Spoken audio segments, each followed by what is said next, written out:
走唔得噶，想走啊，跳落啊！我嚟吩咐你啊，你唔好上嚟啊！過去啦，走啦！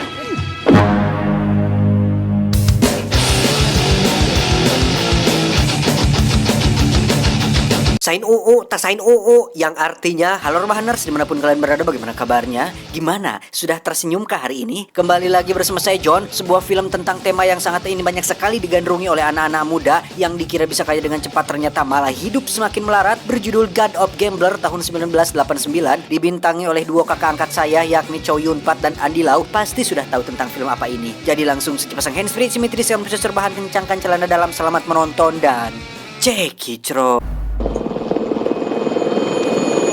Diawali dengan memperlihatkan sebuah kasino yang di situ ada seorang pemain yang secara terus-menerus menang tanpa kalah sedikit pun, di mana sang manajer kasino pun memperbesar kamera pengawasnya untuk memastikan siapa itu. Dan setelah melihat cincin yang terus dimainkannya, sang manajer pun akhirnya sudah bisa memastikan bahwa pria itu adalah seorang pemain yang tidak akan pernah kalah dalam permainan apapun, tidak memiliki foto identitas yang jelas, tapi namanya sangat terkenal dan disegani oleh para pemain dunia perjudian. Dialah sang dewa judi Ko Chun.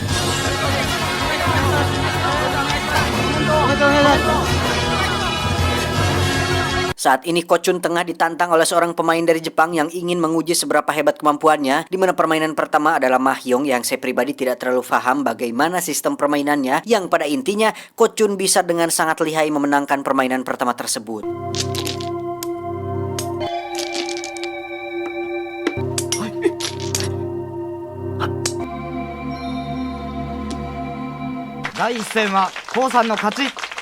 Permainan kedua adalah permainan dadu, di mana si pria Jepang ini bertukar posisi dengan anak buahnya yang memang seorang pemain dadu profesional yang jika dilihat dari tato dan gerakan tangannya, jelas dia bukanlah pemain dadu yang ecek-ecek. Saat itulah kita akan melihat betapa tajamnya insting seorang God of Gambler, di mana julukan yang disandangkan padanya jelas bukan sekedar isapan jempol belaka, karena telinganya jelas lebih peka dari orang normal yang membuat Ko Chun sudah bisa menebak hasil dari kocokan wanita tersebut.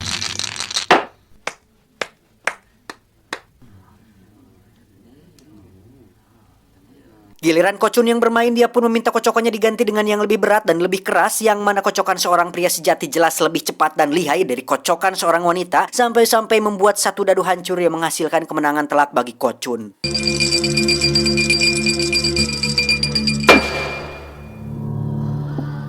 Sasuga Bakushi no Kami. 5-6. Tantangan tersebut ternyata bukan tanpa alasan, di mana pria Jepang ini faktanya ada maksud tersembunyi, yakni meminta bantuan kepada Ko Chun untuk mengalahkan seorang gambler asal Singapura yang telah membuat ayah si pria Jepang ini bangkrut dan tewas karena bunuh diri. 俊哥，你諗清楚啊！陳金城為人咁陰險， 當平賭術，我一定冇法子洗清師傅嘅恥辱。 Karena Ko Chun adalah tipikal orang yang tidak tegaan, apalagi si pria Jepang ini sempat akan bunuh diri juga, akhirnya Ko Chun mau membantunya, dan sebagai hadiah, si pria Jepang pun memberikan bodyguard terbaiknya, yakni seorang pria Vietnam bernama Lu Wung. Kita panggil saja Dragon. Ini orangnya. Di mana Dragon yang memiliki basic di militer pun ditugaskan untuk menjaga dan melindungi Ko Chun sampai tiba waktunya pertandingan. 老實會保護你，直到決戰嗰日。 Sementara itu kita akan dibawa ke tempat lain, lebih tepatnya sebuah tempat judi kecil-kecilan yang di situ ada seorang gambler amatir bernama Michael Chan, di mana Michael sering sekali kalah dan sudah tahu kalah, tetapi tetap saja selalu datang ke situ. Sore harinya Michael pun terlihat sedang bersama pacarnya yang bernama Jane. Ini parasnya, di mana saat mereka sedang berjalan di jalan kecil, muncullah seorang pria India yang membawa 2 ekor anjing galak yang membuat Jane ketakutan dan sudah tahu salah tetapi enggan untuk meminta maaf. Alhasil, Michael bersama sahabatnya pun berencana untuk mengerjai si pria India dengan membuat sebuah jebakan supaya dia terjatuh dan terguling, di mana pagarnya sengaja ditaruh kaleng agar saat dia jatuh mereka bisa mengetahuinya. Kembali ke Ko Chun yang sedang melihat anak didiknya bermain bersama beberapa gambler profesional yang salah satunya adalah pria kaya bernama Nam. Ini bebenguknya, di mana saat anak didiknya terus mengalami kekalahan, Ko Chun pun memutuskan untuk turun tangan yang membuat para gambler ini sedikit agak ketar-ketir. Sebagai seorang God of Gambler, Ko Chun nyatanya tidak selalu serius dalam setiap permainan. Bahkan ketika kartunya jelek, Ko Chun dengan santainya menggos para gambler ini dengan menaikkan taruhannya, yang secara mengejutkan membuat para gambler ini mundur tanpa tahu bahwa kartu Ko Chun benar-benar sangat jelek. Permainan pun terus berlanjut sampai tersisa Ko Chun dan Nam, di mana Nam yang gengsian dan tidak mau kalah pun nekat menaikkan jumlah taruhannya melebihi yang ada di meja, yang pada akhirnya membuat Nam harus menyesal karena mengalami kekalahan dan kerugian dalam jumlah yang cukup besar. 3條女。陳哥，日再玩過。多謝啊。 Ko Chun yang sudah paham watak Nam pun sadar betul jika Nam pasti tidak akan ikhlas dengan kekalahannya, sehingga Ko Chun sengaja memerintahkan supirnya untuk pulang duluan, sedangkan dirinya akan pulang naik kereta api. Dan benar saja, Nam pun menugaskan anak buahnya untuk mencegat mobil Ko Chun, yang ketika berhasil dicegat, si supir pun terpaksa buka suara bahwa Ko Chun telah naik kereta api.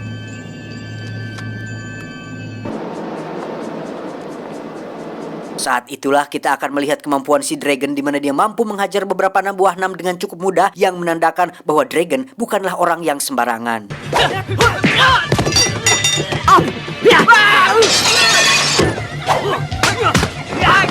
Khawatir dengan anak buah Nam yang lain, Ko Chun pun menugaskan Dragon untuk mengurusi sisanya, sedangkan dia sendiri memutuskan turun di sebuah tempat terpencil di pinggiran kota, yang ternyata itu adalah jalanan kecil yang sering dilewati Michael, yang secara kebetulan ada si pria India bersama dua anjing galaknya. 我喺香港出世㗎，你要行開，唔係咬親你唔關我事㗎。 Entah anugerah seperti apa yang dimiliki Ko Chun sampai-sampai bisa membuat dua anjing galak ini ketakutan. Namun ketika Ko Chun akan melanjutkan perjalanan, dia pun tak sengaja menginjak jebakan yang dibuat oleh Michael, hingga membuatnya terguling dan kepalanya terbentur batu. 阿七阿爺，黐㗎你，個陷阱係我哋整㗎嘛，送去醫院咪好大鑊。 Merasa ini tanggung jawabnya, Michael pun terpaksa membawa Ko Chun ke rumah kumuhnya, di mana saat mereka memeriksa dompetnya, di sana tidak ada KTP atau nomor kerabat yang bisa dihubungi, sehingga Michael dan kawan-kawan terpaksa harus mengurusinya sampai Ko Chun benar-benar pulih kembali.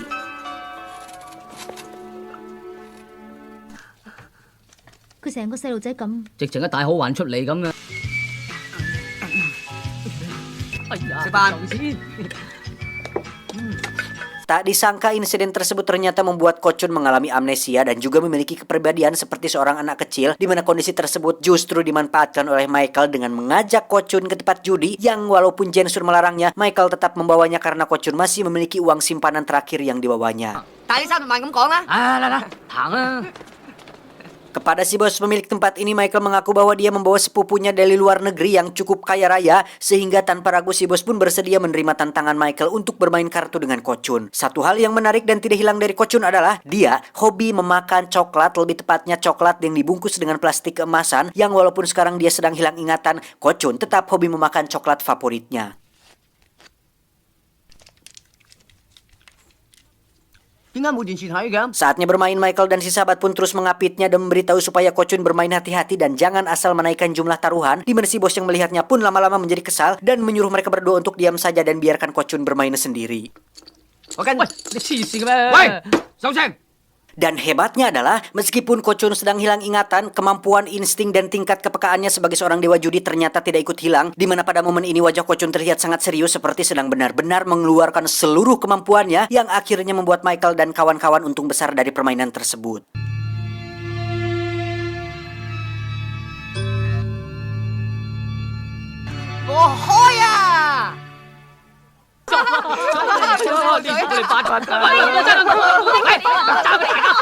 Kemenangan itu pun membuat Michael dan kawan-kawan menjadi penasaran tentang siapa sebenarnya si Ko Chun ini, karena hampir mirip seperti karakter Domino di film Deadpool. Jika kalian tahu, Domino adalah salah satu karakter di film Marvel yang merupakan super villain satu-satunya yang bisa memanipulasi keberuntungan, sehingga setiap apapun yang dia lakukan pasti beruntung. Keputusan yang dia ambil pasti selalu benar. Ujian esai pasti dia selalu dapat nilai 100. Nah, dalam uji coba ini Ko Chun terbukti mampu merubah kartu yang ada di tangannya, entah bagaimana caranya. Tetapi ketika Michael sengaja menyembunyikan dua kartu, yakni 3 scope dan 3 diamond, secara mengejutkan kartu 3 diamond tiba-tiba pindah ke tangan Ko Chun yang pada saat bersamaan merubah kartu yang ada pada tangan temannya menjadi King Diamond. Luar biasa, Burhan. Dari situ Michael dan kawan-kawan pun terus memanfaatkan Ko Chun dengan bermain judi di tempat yang berbeda, hingga akhirnya mereka berhasil meraup keuntungan yang sangat banyak dan mampu membeli sebuah mobil untuk pertama kalinya.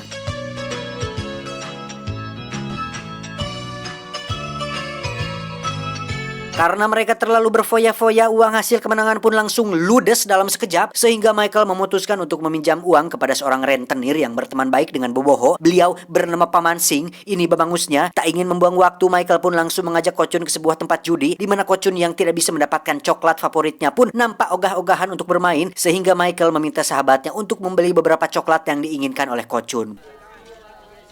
去買啦，去買啊！ Saat keluar dari toilet, Michael pun sangat dibuat terkejut saat mengetahui Ko Chun telah menghabiskan seluruh uang taruhannya, yang dimana hal itu adalah bentuk kekesalan Ko Chun yang tidak bisa mendapatkan coklat favoritnya. Alhasil, Michael yang kesal pun meninggalkan Ko Chun di pinggir jalan, dimana saat Michael akan pulang, dia pun tak tega jika harus meninggalkan Ko Chun sendirian, sehingga dia memutuskan untuk kembali dan mengajak Ko Chun untuk pulang bersamanya. 朱古力。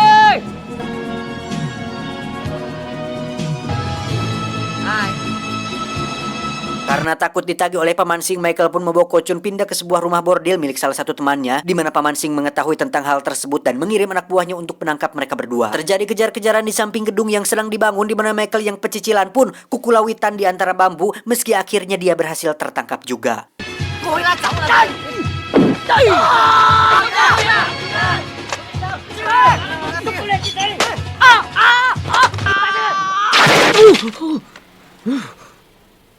Esoknya, Jen pun datang ke tempat Paman Sing untuk meminta Michael dilepaskan, di mana Jen mengatakan bahwa dia sudah membawa seseorang yang akan menjadi jaminan untuk Michael, yaitu sang God of Gambler, Ko Chun.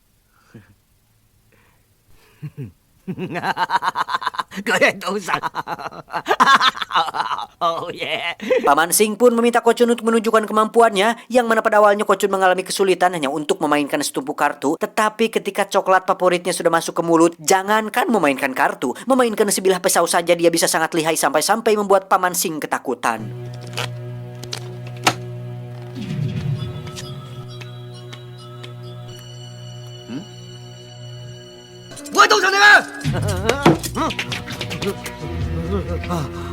Mày喐à.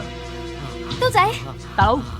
Setelah Michael berhasil dilepaskan, kita akan dibawa ke rumah Ko Chun, di mana di situ ada seorang wanita cantik bernama Yuli yang merupakan kekasih dari Ko Chun, dan tak lama muncullah ajudan atau orang kepercayaan Ko Chun bernama Yi, kita panggil saja Samsul. Ini bebenguknya, ternyata selama ini Samsul merupakan duri dalam daging oleh karena dia memiliki rasa iri terhadap kesuksesan yang dimiliki oleh Ko Chun, sehingga dengan tidak adanya Ko Chun saat ini membuat Samsul mulai memiliki niat jahat, yakni ingin menguasai semua harta Ko Chun dan juga memiliki kekasihnya, yakni Yuli. 你即刻同我翻出去！ Saat itulah Samsul berusaha untuk menggadabah si Yuli, namun karena Yuli masih punya harga diri dan tidak ingin memberikan kesuciannya secara gratis dan cuma-cuma, Yuli pun memilih untuk loncat dari kamar yang membuat dia tewas saat itu juga. Dan sialnya adalah alat perekam suara milik Yuli pun berhasil diketahui oleh Samsul, yang kasetnya langsung dibakar, sehingga satu-satunya barang bukti yang akan mengungkap kejahatannya pun sekarang sudah tidak ada, yang alhasil membuat Yuli harus mati secara sia-sia. 六個音。 Dan betapa edannya si Samsul ketika dia memutuskan untuk bekerja sama dengan si Nam, di mana Samsul meminta Nam untuk mengerahkan sumber daya dari pasukannya untuk mencari dan membunuh si Ko Chun, sehingga hartanya akan dibagi dua 50-50 antara Nam dan si Samsul. 人我俾你啊，但係點先揾到高段出嚟？我收到風。 Kembali ke Michael dan Ko Chun yang didatangi oleh Dragon. Awalnya mereka menganggap jika Dragon adalah orang yang jahat yang ingin membunuh Ko Chun, tetapi ketika muncul para penjahat utusan si Nam, disitulah Dragon membuktikan bahwa dirinya adalah seorang bodyguard yang setia terhadap bosnya. 咩人嚟㗎？敵人。 Baku tembak dan kejar-kejaran pun terjadi yang membuat mereka semua berpencar, di mana Ko Chun yang ketakutan mendengar suara berisik tembakan pun memilih untuk bersembunyi dan menjauhkan diri dari konflik, yang justru mempertemukan dia dengan si Samsul yang sadar jika Ko Chun sudah hilang ingatan, sehingga Samsul memutuskan untuk membunuhnya saat itu juga. Tapi tiba-tiba ya, Michael berhasil membuat Samsul tak sadarkan diri. Ketika Ko Chun lari ke arah lain, di situ ada Dragon yang sedang kesulitan, bahkan nyaris tewas jika saja tidak ada yang menolongnya. Di mana saat Dragon meneriaki Ko Chun untuk mengambil sebuah pistol, disitulah sedikit ingatan Dewa Judi pun muncul dan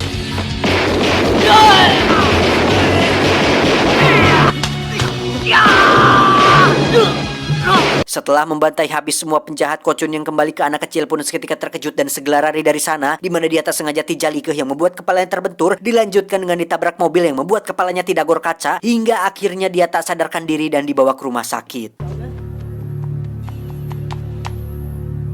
Akibat insiden tersebut, Ko Chun akhirnya bisa mengingat kembali siapa dirinya yang sebenarnya, di mana saat siuman di situ sudah ada si Samsul yang mengatakan bahwa selama Ko Chun menghilang, Yuli mengalami depresi berat yang membuat dia akhirnya nekat bunuh diri dengan loncat dari kamar atas, yang padahal kita semua tahu bahwa bengok si Samsul ini telah ngawadul dan telah menjadi seorang pengkhianat yang tidak tahu diuntung. 我保唔到阿嫂，你打我啦！俊哥，你打我！ Saat itulah muncul Michael yang langsung menyerang si Samsul, namun karena Ko Chun tidak ingat dengan apa yang terjadi kemarin, bahkan si Michael justru dibawa para petugas dan dianggap sebagai orang yang halu. Setelah pulih, Ko Chun pun pulang ke rumahnya dengan perasaan sedih yang biasanya selalu ada Yuli yang menemani. Kini si Jasonnya pun harus sendirian dan kedinginan tanpa ada kehangatan yang selalu diberikan oleh Yuli sebelumnya. 你話我啲有冇？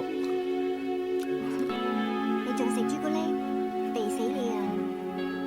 Samsul sendiri senang bersama Nam untuk menjalankan rencana baru mereka. Anda ingat dengan si pria Jepang yang meminta Ko Chun untuk bertarung dengan seorang gambler dari Singapura? Ya, ternyata Nam mengenal dekat gambler tersebut. Beliau bernama Chan Kamsing. Kita panggil saja Kamsing. Duel Ko Chun dan Kamsing ternyata sudah tersebar kemana-mana, di mana para judi maniak melakukan taruhan pada pertarungan akbar tersebut yang pastinya akan menghasilkan lebih banyak cuan. Nah, barulah setelah Kamsing berhasil menang dalam duel itu, Nam akan membunuhnya sehingga keuntungan mereka akan jadi double. Taruhan menang, harta Ko Chun pun juga akan dikuasai. 佢每一次偷雞嘅時候都不知不覺咁樣摸下自己嘅玉戒指。 Dan untuk memastikan kemenangan Abah Kamsing, Samsul sudah memesan sebuah kacamata khusus berikut dengan kartunya, di mana kacamata tersebut memiliki teknologi yang bisa membuat pemakainya melihat tembus pandang, sehingga dewa judi sekalipun tidak akan memiliki peluang untuk bisa memenangkan pertandingan nanti.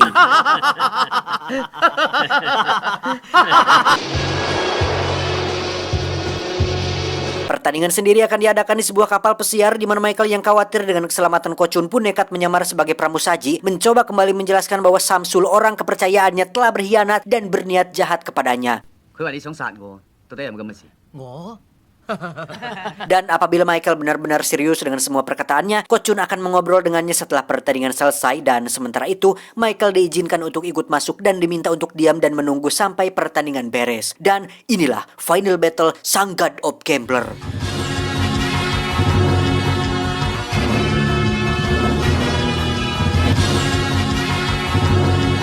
Permainan pun dimulai dengan masing-masing dari kedua belah pihak yang memeriksa kartunya, yang tentu saja Samsul sang pengkhianatlah yang akan memeriksa kartu-kartu tersebut yang sudah jelas itu merupakan kartu khusus yang telah disetting sebelumnya.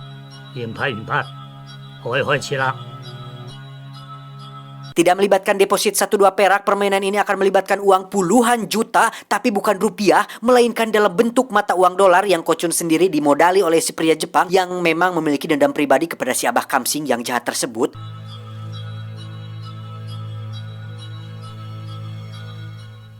Babak pertama pun dimulai dengan uang taruhan 20.000 dolar, di mana Kamsing yang bisa melihat setiap kartu pun jelas bisa menebak dengan mudah, sehingga ketika kartunya jelek, Kamsing pun memilih untuk mundur pada babak pertama tersebut. 5萬，陳生， Babak kedua, permainan pun semakin sengit, di mana Ko Chun yang percaya diri pun menaikkan taruhan hingga 5 juta dolar atau sekitar 71 miliar rupiah. Edan gak tuh? Yang jumlah tersebut sangat-sangatlah banyak, bahkan AdSense dari YouTube saya selama 10 tahun pun tidak akan pernah mencapai jumlah sebanyak itu. 冇理由第5隻牌少得個500萬。吸手傾辦法。 Dan lagi-lagi, Ko Chun kalah dalam babak kedua ini karena seperti yang sudah saya jelaskan di awal, Kamsing dengan kacamatanya jelas memiliki peluang kemenangan sebesar 100%, bahkan melawan seorang dewa judi sekalipun.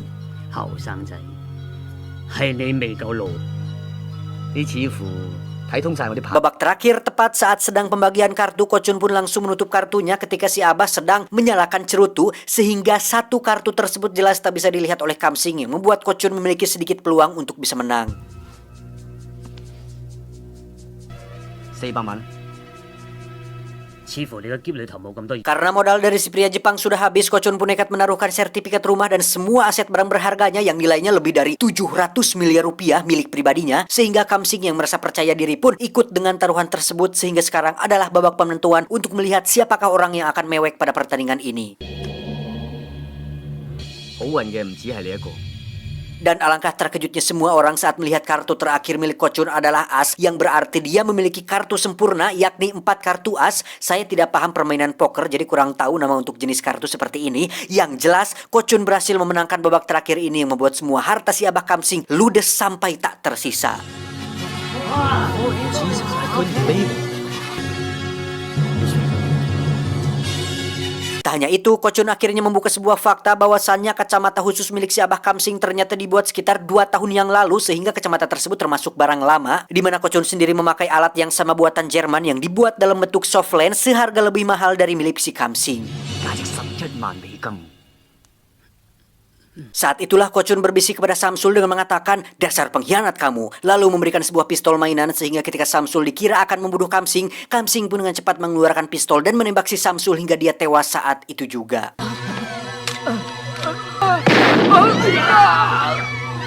Di saat itu pula lah muncul si Dragon yang langsung menodongkan pistol kepada mereka semua, di mana Ko Chun yang cerdas pun telah merencanakan semua ini untuk membalaskan dendam si pria Jepang kepada Kamsing, sekaligus membalaskan dendam pribadinya atas kematian Yuli yang ternyata sudah diketahui sejak awal berdasarkan kaset rekaman yang tidak semuanya terbakar pada malam itu.